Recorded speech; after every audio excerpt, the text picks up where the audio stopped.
Hello, everyone, and thank you for joining us today. I have a request. If you value our show and view it as a safe space to share your stories, do me a favor. Go to Spotify, Google, and Apple Podcasts, search for Diversity Connects Us, and leave us a review and share your feedback. This keeps our audience engaged. Also, I get to see what topics you enjoy the most and create more of that for you. I have something else for you to support my work. I want you to go to Amazon. I've written two ebooks, Emotional Intelligence, a toolkit for managing diversity, equity, and inclusion. And the second one is called Know Yourself to Know Your Employees. Please leave a review. It will only cost you a cup of coffee. My name is Rochelle Carrier, and I'm an EQ coach and authoress, and I help develop inclusive workspaces through an emotionally intelligent mindset. This helps boost inclusivity and create a harmonious workplace environment. EQ is the bridge to DEI. And join us as we continue to share with the different voices in the DEI space. Today with us is Dr. Rudell. Thank you so much. It's been a while. Thank you so much for joining us again today. It has been a while. It is my pleasure as always. And we have a little something different for your audience today. You've been an amazing presence in the DE&I space for some time now. And I want to say it was maybe a few weeks ago where it occurred to me that I know your story. And those of us that have been privileged enough to get close to you know your story. But I'm not sure if others do. And so, what I was hoping to do with our time today is to just sort of flip this around on you. And typically, I know you're the one asking the questions, but I have a few questions that I'd like to pose to you, if that's okay. Sure, that's great. It allows people to see, what goes on behind closed doors and who I really am without them really not knowing who really I am. Yeah, absolutely, absolutely. And so, with that, why don't we go ahead and jump in? I would love for your audience to hear a little bit more about your background. So, with that, what is your background, and how do you identify? That's really a loaded question. Mm, My Afro-Caribbean background really includes, various customs, languages, traditions, religion, education, and social factors that have shaped me to give me my sense of belonging. So when I talk about my Afro-Caribbean heritage, both my parents are Haitian. So I was born to Haitian immigrants who left Haiti in the 60s and landed in Boston and then where I was born and then in Montreal. So it took me a while to come to terms with who I was. And even though we had a strong Haitian presence in our family home, but I think now, I believe now, as I'm identifying as an Afro Caribbean, I bring more of my authentic self into spaces. If that answers your question. absolutely, and thank you for providing just a little bit more in terms of context specific to your background and your upbringing. Now, you mentioned your parents. Could you tell me a little bit more about your parents and sort of how do I say this? Your upbringing through your lens, from your perspective. What was it like in the day to day in your household growing up? In my household growing up, day to day, I know the language was very big. So we did speak French and Creole on the day to day. Hmm. And we had a very strong Haitian presence among our families, aunts and uncles and cousins. So the community and the village was always there. And I believe also that when I left my home, that's where I disengaged. Hmm. And only up until last year, I believe that I recognized the first 35 years of my life was based on assimilating. And when I say assimilating, it's really, as a minority group, adopting the cultural behaviors and traditions and norms of the majority. And I didn't know that was my behavioral pattern on the day-to-day, because you asked on the day-to-day. I realized only after 35 years that I had Eurocentric hair. You know, my mom started putting relaxer in my hair. I was 11, and I only stopped last year. And, you know, dressing a way that others told me was appropriate when I worked in these workspaces, and realizing that I was different when others would say, "Oh, you don't look Haitian," or "How come you speak French?" Or, you know, "How come you don't wear your pants below your waist?" Or, "How come, you know, your hair is the way it is?" Or, "How come I live where I live?" And I think, without realizing, I had internalized all of it.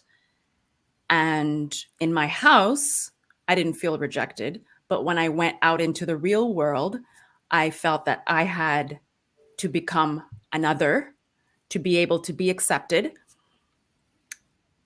And hence all those things that I was doing on a superficial level.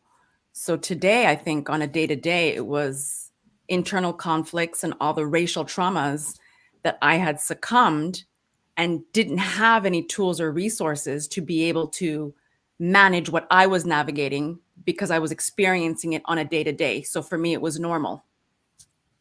Mhm. It was your reality. It was my reality. It was my reality. And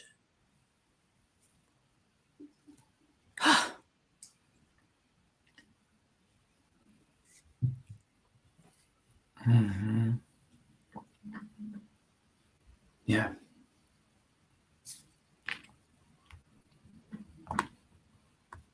it was my reality. Mhm. I think what happens in that situation, you don't realize you're being traumatized.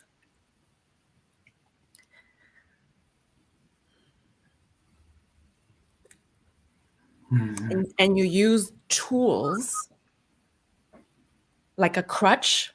You know, you use crutches just to help you walk a little bit more. And you use another crutch to help you. And then you use a walker. You're still standing, but you're using the walker. So along the way, that's how I navigated those spaces Mhm. until, you know, George Floyd was murdered and I had my own reckoning.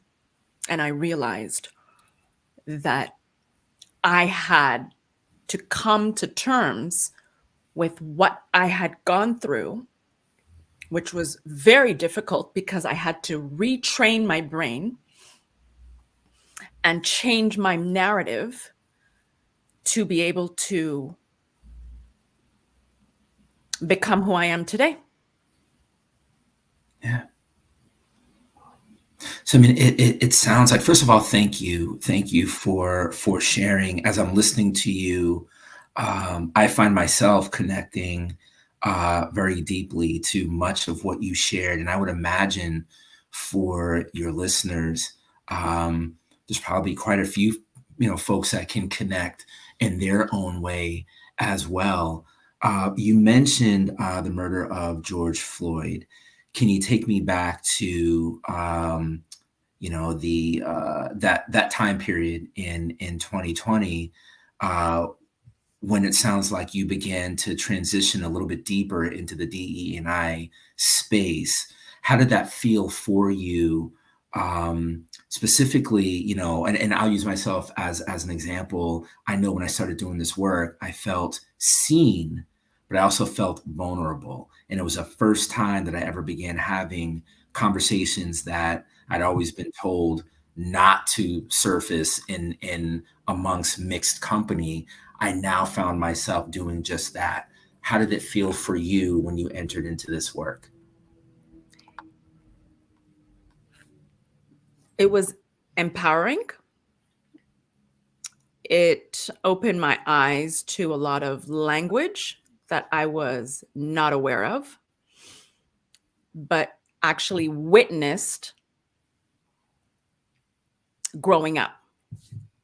So it was it was a process. You know, I did a few certificates in in DEI at the universities here in South Florida, and I started to learn to understand the process of what diversity, equity, and inclusion was, but not only as something performative or a box that you check at the end of the day, but really something that we had to have courageous conversations about through my lens as someone who suffered all those things, diversity, equity, and non-inclusion.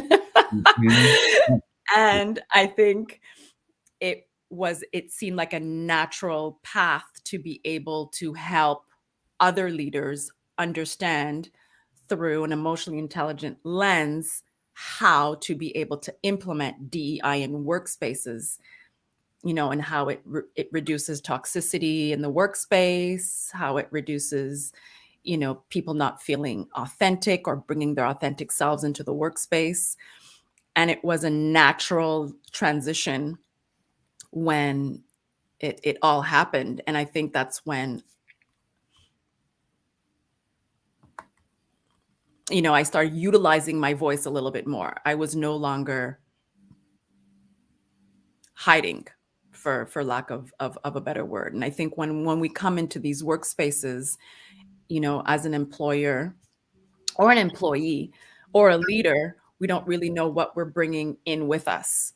And until we become, and I'm sure this could be another conversation, self-aware of who we are and how we manage our own emotions, which is something I had never done. I didn't think I was going through emotions in those 35 years. I was working, I was, you know, day in and day out, same things, and I was hearing the same things, the same racial remarks, you know, from leaders, from the president, from the marketing director, communications person, the same remarks over and over and over. And I think once I understood what was happening, there I realized that this was a moment to be able to educate others on how to be able to bring, you know, inclusivity in the workplace through language and through an emotionally intelligent lens. Mhm. Yeah. But you bring up a really great point when you spoke of the importance of awareness. And so it very much, I mean, I've grown as I've moved through stages of adult development. I've grown to understand awareness conceptually is twofold. There's awareness of self, but there's also awareness of self within the larger system, right? And so it sounds like for you, you know, you sort of moved through your stages of adult development, and it wasn't until sort of you reached a particular point in time where you began to really understand the importance of what was happening for you in terms of this convergence of, you know, your how you identify in terms of ethnicity and culture, right? And sort of like how your upbringing was starting to surface now in the workplace or in the world generally speaking. And so we find ourselves at this interesting sort of like intersection, if you will, where we're now aware of difference and trying to sort of manage that in the day to day. Now, I know that you mentioned that you're in Florida now, I living in am. Florida. Okay, if I can just ask you though, because you've shared with me that you also at one point in time lived in Canada. What was it like living in Montreal as an Afro-Caribbean woman? Could you speak to that for a little bit? That's a really good question because I didn't know what I didn't know. Yeah. And right. Mhm. And when in retrospect, again, when I look back, you know, I had to come to terms with a lot of things that our culture, and I say the Haitian culture or even the Caribbean culture, is not accepting. And I think one of the big things was mental wellness that was constantly put under the rug. It was, we don't speak about X, Y, and Z.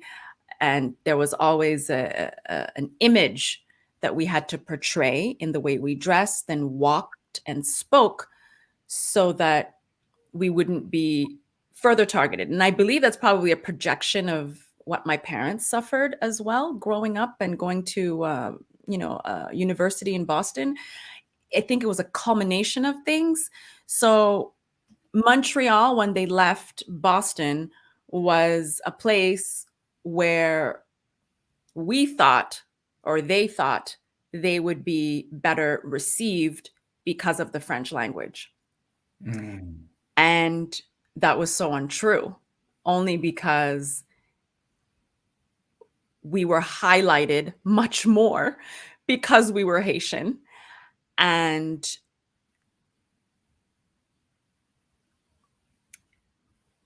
there's, again, my parents used the tools that they had to be able to navigate, but they were still going through racial inequities in stores, in restaurants, not being allowed to be in a store because they thought it was too expensive for my father to afford a certain suit because he wanted to spend X amount of money, and they assumed he didn't have the money to spend it. There's so much that went on a day to day that we just had to pick up and continue going. You pick up and you continue going. And being an Afro-Caribbean in Montreal, my history was denounced. It wasn't in the history books. Myself, like my culture, my identity, my traditions were denounced. They were viewed as false, and that's where I started creating these false narratives about who I was, because I thought I had to assimilate again to the majority, be like them, look like them, dress like them, to be able to be accepted. And nowhere was I really accepted. I was bullied in high school, and by others, making fun of my race, or making fun that I was, according to them, too educated, or there was a lot of internal conflict. So, and then I realized why also there was such importance on having a Haitian connection. I understood why my parents, they integrated in the workspace, but when we came back home, it was home.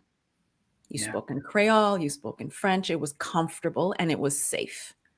Mm-hmm. And I think it was very uncomfortable for me in many instances, and very unsafe in a lot of workplace settings. And not being able to identify that there was a problem, I went on with life. Yeah. Yeah.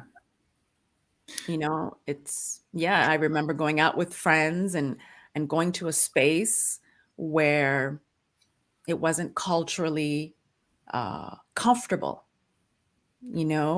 um, just resonation, whereas it was the music, or there was something, it would never resonate with my heart, but I thought it was the thing to do to be accepted and to not be called the other.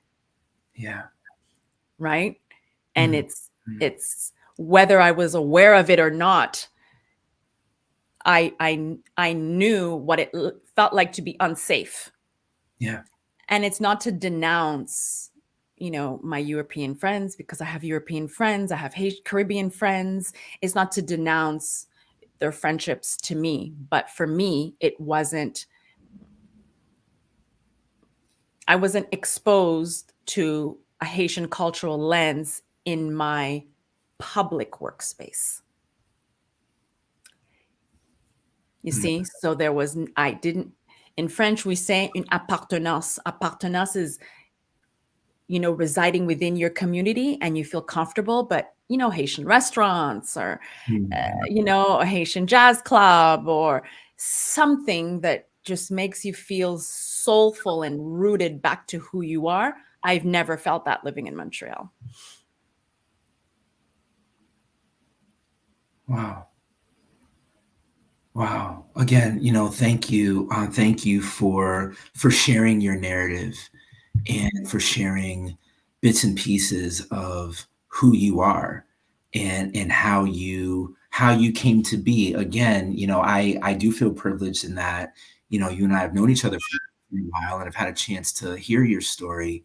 Um, but I know that there's many that haven't had that opportunity. So, a few thoughts on listening to you, particularly in your last response, has me thinking about the evolution of DE and I, how it started out simply as that DE and I, but in the last year or two, there's been these sort of different variations of the concept, right? So. One of the things that has sort of stood out for me in the last year or so is this infusion of belonging within the concept of DE and I, right? So you'll hear people say DE and I be. And I wanted to offer up this analogy. Someone shared this with me recently that inclusivity is inviting you and I to the party, but belonging is making sure that the music that plays is music that we can connect to, right? So with that said, that becomes critical to creating these spaces where we can be who we are and we can have that psychological safety and all the things that are often missing. Because the elements that you highlighted, the elements that you did a beautiful job highlighting, I would add, are often the elements that prevent us from entering into spaces fully, and often make it difficult for us to be who we really are um, when we enter into these spaces. And it could be workplace, it could be out in the community, it could be wherever we go, because we carry our dimensions of diversity with us 100% of the time. So as we bring our time together today to a close, I would like to invite you and our listeners to a follow up of this conversation. I think we just scratched the surface, and I do feel like there's so much more here for us to discuss. Last question for you: how can folks get in contact with you? That's it's a great question. We're often on social media, and I find folks reach out to me on LinkedIn or at hello@secconsulting.co, and they often reach out through me through there. Okay. And it's where I connect the most with people. It's definitely through LinkedIn or through my email address, business address, which is hello@secconsulting.co. Excellent. Thank you. Thank you for that. And thank you for what I'm going to go ahead and define as a courageous conversation, and your willingness to enter into dialogue of this nature. Um, so thank you. And I very much look forward to our next show, where maybe we can delve a little bit deeper and continue the dialogue. So Absolutely. Oh, thank you so much. It's always nice to have you on the show. thank you for having me.